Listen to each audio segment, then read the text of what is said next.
Hi, welcome to Virtual Engage. In the next 15 minutes, you will see a demo online live class on Android software development from our expert trainer. Hello everyone. In this video we'll see how can we get started with Android Studio. If you are a completely novice with this, you are at the right place to get started. To start with Android Studio is an official IDE for developing the Android software provided by Google. To get started, go to the browser and you can search for Android Studio.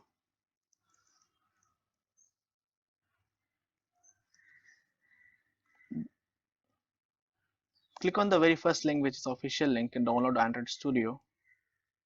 And based on your platform, what you're using. So this will land you to this page.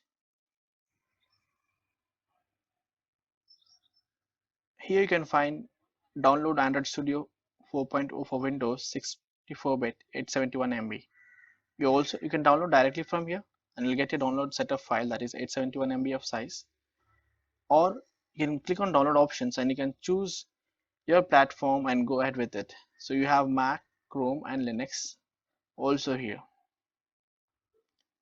So once you click on download here, I'll click download here. You need to accept the terms and conditions and click on a download of Android Studio for Windows.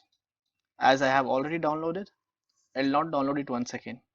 Once you have downloaded the Android Studio, double click and open the Android Studio. Once you're done installing it, it will ask you for few of the SDKs and additional dependencies to be installed.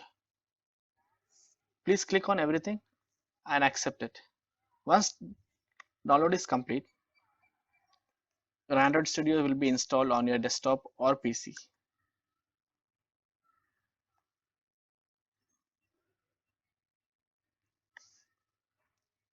You can double click on Android Studio application and then it'll take a while to open it.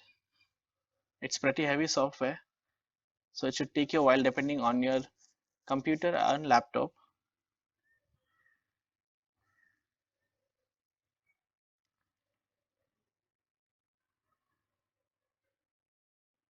You can click on start a new Android Studio project and then choose a project template. So you have many options to choose from based on the application you want to create. So as of now, we'll just go with an empty activity which is set by default and we'll click next. Once you click on a next, it will ask you for an application name. You can give an application name whatever you want. So let me give an application name, my first app. Remember, package name can be anything. You can give your website address also. Save location is a place where you can save the applications. You can change it by clicking here. I'll keep it as a default, whatever it is. And you have both the options. You can choose both Kotlin and Java. So I'm going with Java itself. And here you have minimum SDK. So you can choose from any API level you want, but I'm choosing 23, that is Android 6.0 Marshmallow, to be on the safer side. The lower the API you choose, you can cover the number of devices. For an example, if I choose 5.0, you can see here I can run my application approximately on 94.1% of the devices. Yeah, but you may have some restrictions using the lower API, that few of the things will not be supported, advanced features.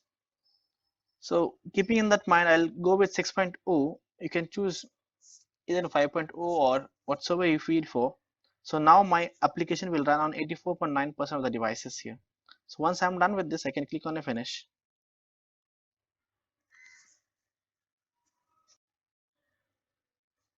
Android Studio usually takes bit time because you can even see it takes almost 3 GB of RAM space.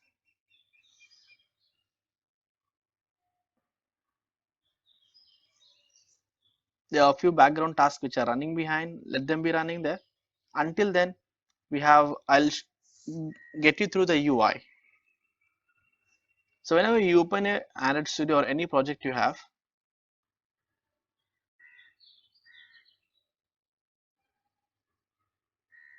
So always make sure that your project window is open. If it is not open, like consider it's not open, you can go to view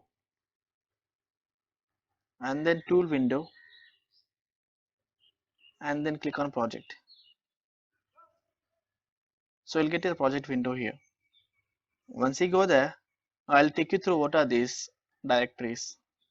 So this app, this is the main activity. It is the entry point of your application. When you build and run your app, the system launches an instance of this activity and loads the layout. And then this one, this XML file defines the layout for the activity user interface.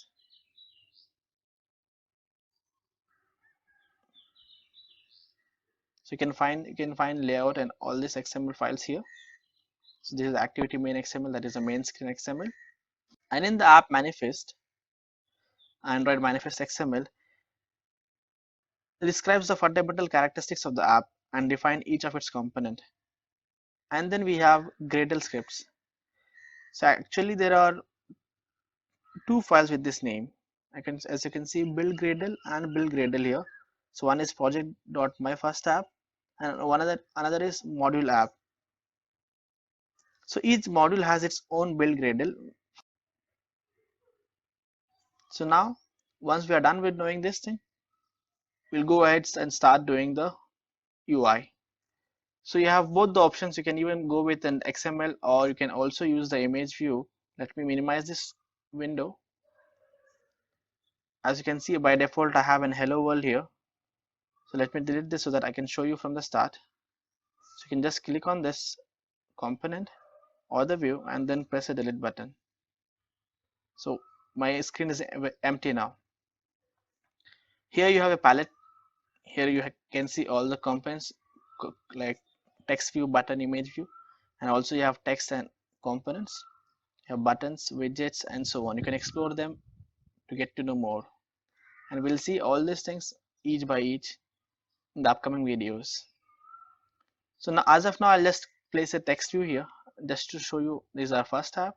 So I'm placing a text view here. Once I place it, let me resize this text view. And always remember, whenever you place some components inside this screen, you have to assign a constraints to it. Now this is a free flow, like this can be anywhere. It can even be here because there are no constraints to it. So to add the constraints, you can click on this circles and then drag it up. I'm not very good at adding this constraint, but I'm trying it.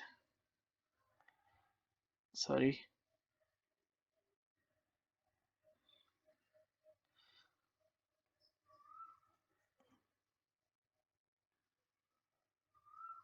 Yes, I'm done adding the constraints to this text view. You can even go with the XML here. You can click here and do it using the XML also. Like for an example, if I just want to increase the text size to 24 dp, even this can be done, or you can use both of it, both the XML and the image view, or you can directly use the image view. So you have all the flexibilities you have. And very much important thing to remember, whenever you assign any component or place any component inside this screen, every component, every view, whatever you add it here will have an unique ID, and that is the ID by which you will be accessing the element in the activity main. So for this component, that is text view, the ID is text view. It is automatically assigned by itself. If you have two text view, you will assign one as text view and the other one as text view 1. So I always prefer to give some familiar name so that it's easier for us to understand later when you call up the IDs to get access to those components. But as of now, I just have one text view, so I'll not do anything. I'll not change the ID, but you can always change the ID by clicking here and renaming the text ID to anything you want. Now I'm going to change the text inside the text view. So let me change it to, this is first app. So you can see I my text view is completely changed. Now the text view holds the text that is, this is first tab, and you also can change your text size from here. Also, you can always have all the things present here. You can also change the colors. So once I'm done with this, you might also be noticing that we have two windows, like two rectangular boxes here, one in completely white and another in blue in color. So this is design view and this is in blueprint view. You can go change them from here. You can either have a design view itself, or you can have just a blueprint, or you can have a combination of both design and a blueprint. So once I'm done with this, I'll go back to my main activity.java and then just call up that, access that thing. So we had text view there, so I'll just call up text view, and then give it a name, text view itself, and then find view, call up find view by ID to get access to find it. R dot, this R is used to get all the resources, ID dot, and the ID given was text view. So I'm done with accessing the text view. So that's all I'm going to do. So now I can have my, this is my first app on my device. So my application is ready as of now. Now before, let us see like how can we get to know whether my application is ready. I can have three options. Either I can just build a complete APK and download it to my PC and then transfer it to a mobile phone and install it. Or another option you have is use a virtual device which is available, that is emulator on the Android Studio itself, which you can install when you are installing the Android Studio itself. Or you can have is connect your Android device to your PC or a laptop and then enable USB debugging to check the application live on your mobile phone. I'll tell you all the three ways how can you do this. The very first way is using the emulator or the virtual device. So as you can see here, you can click here and then select your available device. So I have installed Pixel 2 as my virtual device. So I'll click here and then you can click on a run. So once you click on a run, it says launching emulator and generating a build running. So once it is done, I'll get my emulator or a virtual device and I'll have this application on that virtual device. So until this is running, I'll tell you what is the next way. The next way is connecting a mobile phone to the PC or a laptop. So for that, you need to go to your settings. Before you do this, you need to go to your settings, click on about phone, and then click 7 times on my model number. Once you click on that, developer options will be enabled. Once the developer options is enabled, you can go back to the settings again, search for USB debugging or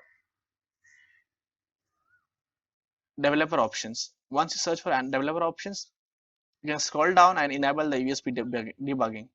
Once you enable the USB debugging, connect your mobile phone to the PC. Connect your mobile phone to the PC, and that will give you a prompt in your mobile phone asking to allow this PC to debug. Accept it, and once you accept it, you'll have your device here. You'll have your device model here. And once you get your device model here, you can always again click on the play button and that application will get installed on your mobile phone and you can start debugging it. You can start getting your application on your mobile phone. And the last third way is you can click on a build bundle and then click on a build APK. This will create an APK and get downloaded on your local device. Then you can share it with others. You can even install it in a mobile phone and check out. So let me see now, did I get this application on my virtual device? So this is my virtual device. So as you can see, it says my first app. Yes, this is the first app. So we are done with making our first application using Android Studio.